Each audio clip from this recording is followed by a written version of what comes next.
Kawachako eni jalup jamin buche Renson Igonga dwaro mondo ganda mang'anyo e pacho kaendi kakwedo paro mar chik mar omenda olu chike matayo weche mag ng'anyo ma kawo kumano tibiro kawnegi okenge mag chik. Igonga wacho ni moko kuom rowere mang'anyo e pacho ka bang' ng'anyo ma kamago ka ok oluwo chike matayo weche mag ng'anyo e pacho ka. Jod bura mar kaunti ma Kakamega LC Muhanda korka kwere to wacho ni jod bura winjie duond oganda jo Kenya wi paro mar chik no kapok gigoyo ombulu. Ne gilose kanisa mar Friends Handindi mantie kar chungo bura mar Shinyalu kama ne giyawo ayanga kanisa manoger manyien.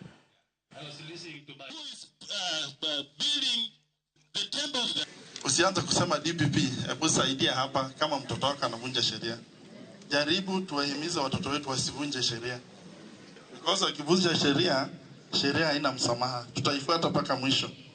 So hata kwa hii mambo yote nasikia ikitendeka nini na nini, tutii sheria. Hata kama unafanya nini, hata kama ni maandamano. Kabla tutengeneze hii finance bill, tuangalie mambo ya fiscal policy.